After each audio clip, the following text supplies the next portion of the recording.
ನಮಸ್ಕಾರ ವೀಕ್ಷಕರೇ. ಅಹಮದಾಬಾದ್ ವಿಮಾನ ದುರಂತ ನಡೆದು ಒಂದು ದಿನ ಕಳೆದಿದೆ. ಇಡೀ ದೇಶವೇ ಶೋಕದಲ್ಲಿ ಮುಳುಗಿದೆ. ಸುಟ್ಟು ಕರಕಲಾಗಿರುವ ಮೃತ ದೇಹಗಳ ಪೈಕಿ ಪ್ರಯಾಣಿಕರ ಗುರುತು ಪತ್ತೆ ಕಾರ್ಯ ಮುಂದುವರೆದಿದೆ. ಈ ಒಂದು ದಿನದಲ್ಲಿ ಈ ವಿಚಾರದಲ್ಲಿ ರಾಜಕೀಯ ಸ್ಟೇಟ್ಮೆಂಟ್ಗಳು ಹೆಚ್ಚಾಗಿ ಬರ್ತಾ ಇಲ್ವಲ್ಲ ಅನ್ನೋದು ಅಚ್ಚರಿ ವಿಚಾರ ಆಗಿರೋ ಹೊತ್ತಲ್ಲೇ ಸ್ವಯಂ ಘೋಷಿತ ಬುದ್ಧಿವಂತರ ಟೀಮ್ ಹೊಸ ಆಟವನ್ನ ಶುರು ಮಾಡಿಕೊಂಡಿದೆ. ಹೀಗೂ ಒಂದು ಅಜೆಂಡಾ ಸೃಷ್ಟಿ ಮಾಡಬಹುದು ಅನ್ನೋದನ್ನ ತೋರಿಸಿ ಭಾರತೀಯರಿಂದ ಚೀಮಾರಿ ಹಾಕಿಸ್ಕೊಳ್ತಾ ಇದೆ. ಇದು ಇನ್ನೊಂದು ಹಂತದ ರಾಜಕೀಯ ರಂಪಕ್ಕೆ ಆರಂಭ ಅನ್ನೋ ರೀತಿಯಲ್ಲಿ ಚರ್ಚೆಗಳಾಗ್ತಾ ಇದೆ. ಇದೇ ವೇಳೆ ಈ ವರ್ಷ ನಡೆದ ದುರಂತಗಳ ಬಗ್ಗೆಯೂ ಚರ್ಚೆ ಆಗ್ತಾ ಇದೆ. ಮತ್ತೊಂದೆಡೆ ಅಸ್ಸಾಂ ಸಿಎಂ ಹಿಮಂತ್ ಬಿಸ್ವಾ ಸರ್ಮಾ ರಾಜ್ಯದಲ್ಲಿ ಕೋಮುಗಲಭೆ ಎಬ್ಬಿಸೋದಕ್ಕೆ ಯತ್ನಿಸೋ ಕ್ರಿಮಿಗಳ ವಿರುದ್ಧ ಶೂಟ್ ಎಟ್ ಸೈಟ್ ಆದೇಶ ಹೊರಡಿಸಿದ್ದಾರೆ. ಇಂಥ ಆದೇಶ ದೇಶದಲ್ಲಿ ಇದೇ ಮೊದಲು ಅಂತ ಚರ್ಚೆ ಆಗ್ತಾ ಇದೆ.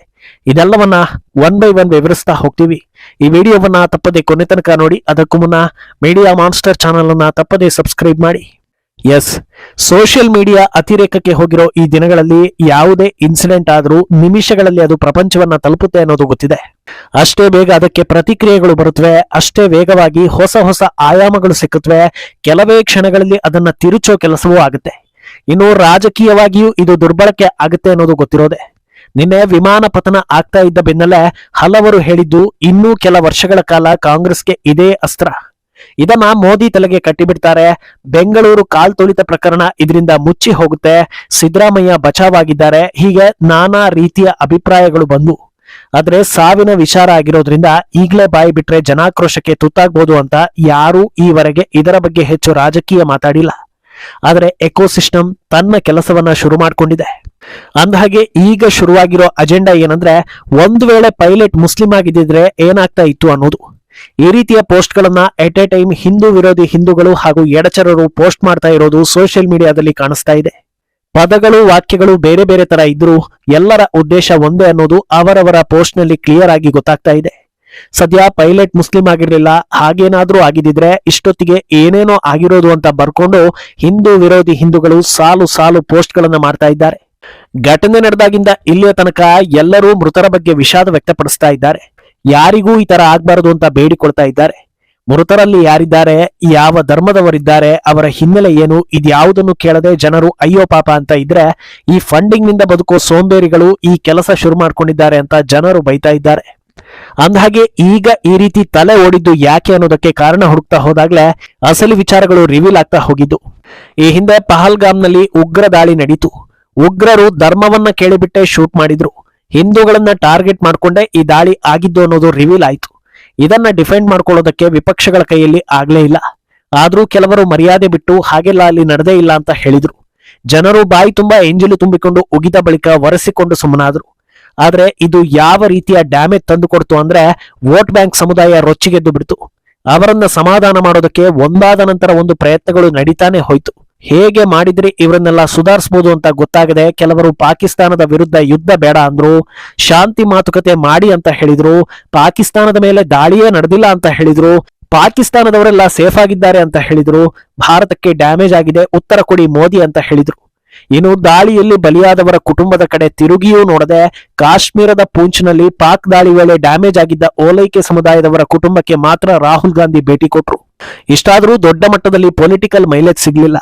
ಈಗ ಇಷ್ಟು ದೊಡ್ಡ ಇನ್ಸಿಡೆಂಟ್ ಆಗಿರೋದ್ರಿಂದ ಇದರ ಲಾಭ ಪಡೆಯದೇ ಇದ್ರೆ ಹೇಗೆ? ಈಗ ರಾಜಕೀಯ ಸ್ಟೇಟ್ಮೆಂಟ್ ಕೊಡೋದಕ್ಕೆ ಟೈಮ್ ಅಲ್ಲದೆ ಇರೋದ್ರಿಂದ ಮೊದಲು ಇವರನ್ನ ಮುಂದೆ ಬಿಟ್ಟು ಘಟನೆಯ ಆಯಾಮವನ್ನ ತಿರುಗಿಸಿದ್ರೆ ಆಮೇಲೆ ಹಂತ ಹಂತವಾಗಿ ಬೇರೆ ಬೇರೆ ಸ್ಟೇಟ್ಮೆಂಟ್ ಗಳನ್ನ ಕೊಟ್ಟು ಸಂಭಾಳಿಸ್ತಾ ಹೋಗ್ಬೋದು ಅನ್ನೋ ಲೆಕ್ಕಾಚಾರ ಇರೋ ಬಗ್ಗೆಯೂ ಕೂಡ ಮಾತುಕತೆ ಆಗ್ತಾ ಇದೆ. ಇನ್ನು ಅಷ್ಟೇ ಅಲ್ಲದೆ ನಿನ್ನೆ ಇನ್ಸಿಡೆಂಟ್ ಆದ ಬಳಿಕ ಆ ಕುರಿತಂತೆ ಬಂದ ಎಲ್ಲಾ ಸೋಷಿಯಲ್ ಮೀಡಿಯಾ ಪೋಸ್ಟ್ಗಳಲ್ಲೂ ನಗುವಿನ ಎಮೋಜಿ ಹಾಕಿರೋದು ದೊಡ್ಡ ಸುದ್ದಿ ಆಯಿತು. 240 ಜನರು ಮೃತಪಟ್ಟ ಭೀಕರ ಘಟನೆಗೆ ನಗುವ ಮನಸ್ಥಿತಿಯವರು ಯಾರಪ್ಪ ಅಂತ ನೋಡಿದ್ರೆ ಎಲ್ಲರೂ ಒಂದೇ ಸಮುದಾಯದವರು, ಒಂದೇ ಪಕ್ಷಕ್ಕೆ ವೋಟ್ ಹಾಕುವವರು. ಇದರ ಕುರಿತು ದೊಡ್ಡ ಲೆವೆಲ್ನಲ್ಲಿ ಚರ್ಚೆ ಆಗ್ತಾ ಇತ್ತು.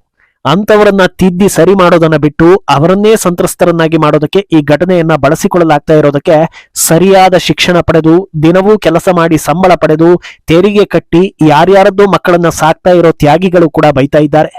ಇನ್ನೊಂದೆಡೆ ಈ ದುರ್ಘಟನೆಯಲ್ಲಿ ನಿಧನರಾದ ಗುಜರಾತ್ನ ಮಾಜಿ ಸಿಎಂ ವಿಜಯ್ ರೂಪಾನಿ ಅವರ ಸಾವನ್ನ ಸಂಭ್ರಮಿಸೋ ಕೆಲಸವೂ ಆಗ್ತಾ ಇದೆ. ಅವರ ಮೇಲಿದ್ದ ಸಿಟ್ಟನ್ನೆಲ್ಲ ಈ ರೀತಿ ತೀರಿಸಿಕೊಳ್ಳೋ ಕೆಲಸವೂ ಆಗ್ತಾ ಇದೆಯಾ ಅನ್ನೋ ಆರೋಪಗಳು ಕೂಡ ಕೇಳಿ ಬರ್ತಾ ಇದೆ. ಇನ್ನು ಈ ಇನ್ಸಿಡೆಂಟ್ ನಲ್ಲಿ ಮೋದಿ ಸರ್ಕಾರವನ್ನ ಸಿಕ್ಕಿಸೋದು ವಿಪಕ್ಷಗಳಿಗೆ ಈಸಿ ಇಲ್ಲ. ಯಾಕಂದ್ರೆ ಏರ್ ಇಂಡಿಯಾ ಈಗ ಸರ್ಕಾರದ ಸ್ವಾಮ್ಯದಲ್ಲಿ ಇಲ್ಲ. ಅದನ್ನ ಮೇಂಟೈನ್ ಮಾಡ್ತಾ ಇರೋದು ಟಾಟಾ ಗ್ರೂಪ್ಸ್. ಆದ್ರಿಂದ ಇದರ ಜವಾಬ್ದಾರಿ ಅವರ ಮೇಲೆ ಬೀಳುತ್ತೆ. ಇನ್ನು ಈ ಪ್ಲೇನ್ಗಳನ್ನ ಮ್ಯಾನುಫ್ಯಾಕ್ಚರ್ ಮಾಡ್ತಾ ಇರೋದು ಯಾರಪ್ಪ ಅಂದ್ರೆ ಅದು ವಿದೇಶಿ ಕಂಪನಿ. ಮೇಂಟೆನೆನ್ಸ್, ರೆಸ್ಪಾನ್ಸಿಬಿಲಿಟಿ ಇದೆಲ್ಲದಕ್ಕೂ ಟಾಟಾ ಗ್ರೂಪ್ಸ್ ಕಾರಣ ಆಗುತ್ತೆ. ಇಷ್ಟಾದ್ಮೇಲೂ ಬೊಟ್ಟು ಮಾಡಬೇಕು ಅಂದ್ರೆ ಏವಿಯೇಷನ್ ಮಿನಿಸ್ಟ್ರಿ ಎಲ್ಲಾ ವಿಮಾನಗಳ ಸುರಕ್ಷತೆಯನ್ನ ಚೆಕ್ ಮಾಡಬೇಕಿತ್ತು ಅಂತ ಹೇಳ್ಬೋದು. ಅದನ್ನ ಒಪ್ಕೊಳ್ಳಲೇಬೇಕಾಗುತ್ತೆ. ಇದನ್ನೂ ಮೀರಿ ಏನಾದ್ರೂ ಹೇಳೋದಕ್ಕೆ ಹೋದ್ರೆ ಮೊದಲು ತನಿಖೆಯಾಗಿ ಅಸಲಿ ಕಾರಣ ಗೊತ್ತಾಗ್ಲಿ, ಆಮೇಲೆ ಮಾತಾಡಿ ಅಂತಾರೆ. ಅದರಿಂದ ವಿಪಕ್ಷಗಳ ಮುಂದಿನ ಹೆಜ್ಜೆ ಎಲ್ಲರ ಕುತೂಹಲವನ್ನ ಕೆರಳಿಸ್ತಾ ಇದೆ. ಆದ್ರೆ ಈ ಹೊತ್ತಲ್ಲಿ ಈ ವರ್ಷದ ಆರಂಭದಿಂದ ಆದ ದುರಂತಗಳೆಲ್ಲ ಮುನ್ನೆಲೆಗೆ ಬರ್ತಾ ಇದೆ. ಜನವರಿಯಲ್ಲಿ ಜಲಗಾಂವ್ ರೈಲು ದುರಂತದಲ್ಲಿ 13 ಸಾವು, ಫೆಬ್ರವರಿಯಲ್ಲಿ ದೆಹಲಿ ಕಾಲ್ತುಳಿತದಲ್ಲಿ 18 ಸಾವು, ಮಹಾಕುಂಭದ ಕಾಲ್ತುಳಿತ, ಏಪ್ರಿಲ್ನಲ್ಲಿ ಗುಜರಾತ್ ಫ್ಯಾಕ್ಟರಿ ಬ್ಲಾಸ್ಟ್ನಲ್ಲಿ 21 ಸಾವು, ಪಹಲ್ಗಾಮ್ ದಾಳಿಯಲ್ಲಿ 26 ಸಾವು, ಬೆಂಗಳೂರು ಕಾಲ್ತುಳಿತದಲ್ಲಿ 11 ಸಾವು ಹಾಗೂ ಈಗ ವಿಮಾನ ದುರಂತದಲ್ಲಿ 240ಕ್ಕೂ ಅಧಿಕ ಮಂದಿಯ ಸಾವಾಗಿದೆ. ಇನ್ನಾದರೂ ಈ ದುರಂತಗಳು ಅಂತ್ಯವಾಗಲಿ ಅಂತ ಜನರು ಪ್ರಾರ್ಥಿಸ್ತಾ ಇದ್ದಾರೆ.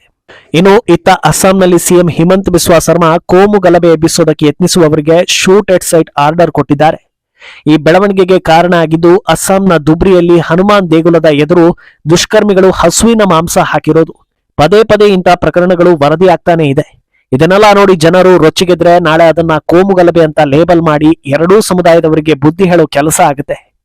ಸುಮ್ಮನಿದ್ದವರನ್ನ ಕೆಣಕಿ ತಪ್ಪಿನಲ್ಲಿ ಭಾಗಿ ಮಾಡ್ಕೊಳ್ಳೋದು ಭಾರತದಲ್ಲಿ ಹೊಸತೇನೂ ಅಲ್ಲ. ಆದ್ರೆ ಇಂಥದ್ದೆಲ್ಲ ಇನ್ನೊಂದು ಹಂತಕ್ಕೆ ಹೋಯ್ತು ಅಂದ್ರೆ ಸಮಾಜದಲ್ಲಿ ಶಾಂತಿ ಸಂಪೂರ್ಣವಾಗಿ ಹಾಳಾಗುತ್ತೆ. ಆದ್ರಿಂದ ಇಂಥ ಕೆಲಸ ಮಾಡಿದ್ದು ಯಾರೇ ಆದ್ರೂ ಅವರ ವಿರುದ್ಧ ತಕ್ಷಣವೇ ಕಠಿಣ ಕ್ರಮ ಇರುತ್ತೆ. ಅದು ಶೂಟ್ ಎಟ್ ಸೈಟ್ ಬೇಕಾದ್ರೂ ಆಗಿರ್ಬೋದು ಅನ್ನೋ ಖಡಕ್ ಎಚ್ಚರಿಕೆಯನ್ನ ಸರ್ಮಾ ಕೊಟ್ಟಿದ್ದಾರೆ. ಅಂದಹಾಗೆ ಇತ್ತೀಚೆಗೆ ಅಸ್ಸಾಂನಲ್ಲಿ ಕೆಲವೊಂದು ಅನಿರೀಕ್ಷಿತ ಅವಾಂತರಗಳು ಆಗ್ತಾ ಇರೋದರ ಹಿಂದೆ ರಾಜಕೀಯ ಕಾರಣ ಇದೆ ಅನ್ನೋ ವ್ಯಾಖ್ಯಾನಗಳು ಬರ್ತಾ ಇವೆ. ಅದ್ಯಾವಾಗ ಹಿಮಂತ್ ಬಿಸ್ವಾ ಸರ್ಮಾ, ಗೌರವ್ ಗೊಗೊಯ್ ಪಾಕ್ ಲಿಂಕ್ ಬಗ್ಗೆ ಒಂದಾದ ಮೇಲೆ ಒಂದು ಆರೋಪವನ್ನ ಮಾಡ್ತಾ ಹೋದ್ರೋ ಆಗ್ಲೇ ಕಾಂಗ್ರೆಸ್ಗೆ ಸರ್ಮಾ ವಿರುದ್ಧ ಕಿಚ್ಚು ಶುರುವಾಗಿತ್ತು. ಅದೇ ಕಾರಣಕ್ಕೆ ಗೌರವ್ ಗೊಗೊಯ್ರನ್ನ ಅಸ್ಸಾಂ ಕಾಂಗ್ರೆಸ್ ಪ್ರೆಸಿಡೆಂಟ್ ಕೂಡ ಮಾಡಿದ್ರು. ಈಗ ಗೊಗೊಯ್ ಅಧ್ಯಕ್ಷ ಆಗಿದ್ದೇ ತಡ ಕೆಲವರು ಕಂಟ್ರೋಲ್ಗೆ ಸಿಗದಂತೆ ವರ್ತಿಸೋದಕ್ಕೆ ಶುರು ಮಾಡಿದ್ದಾರೆ ಅನ್ನೋ ಆರೋಪಗಳು ಕೂಡ ಕೇಳಿ ಬರ್ತಾ ಇದೆ. ಆದ್ರೆ ಬಿಜೆಪಿ ಬಂದಾಗಿನಿಂದ ಮುಲಾಜೆ ಇಲ್ಲದೆ ಖಡಕ್ ಆಡಳಿತ ನಡೆಸ್ತಾ ಇರೋ ಹಿಮಂತ್ ಬಿಸ್ವಾ ಸರ್ಮಾ ಇದ್ಯಾವುದಕ್ಕೂ ಕೇರ್ ಮಾಡಲ್ಲ ಅನ್ನೋದು ವಾಸ್ತವ. ಒಟ್ನಲ್ಲಿ ಯಾವುದೋ ರೀತಿಯಲ್ಲಿ ಇರೋ ವಿಚಾರವನ್ನ ಇನ್ಯಾವುದೋ ದಿಕ್ಕಿಗೆ ತಿರುಗಿಸಿ ಹೊಸ ಅಜೆಂಡಾಗಳನ್ನ ಹರಡೋದರಲ್ಲಿ ಭಾರತದಲ್ಲಿರೋ ಕೆಲವರು ಎತ್ತಿದ ಕೈ ಅನ್ನೋದು ಮತ್ತೆ ಸಾಬೀತಾಗಿದೆ. ಈಗ ಓಲೈಕೆಯ ಪೋಸ್ಟ್ ನಾಳೆ ಇನ್ಯಾವ ಹಂತಕ್ಕೆ ಹೋಗಲಿದೆ ಅನ್ನೋದು ಸದ್ಯದ ಕುತೂಹಲ. ಈ ಬಗ್ಗೆ ನಿಮ್ಮ ಅಭಿಪ್ರಾಯವನ್ನ ತಪ್ಪದೆ ಕಾಮೆಂಟ್ ಮೂಲಕ ತಿಳಿಸಿ.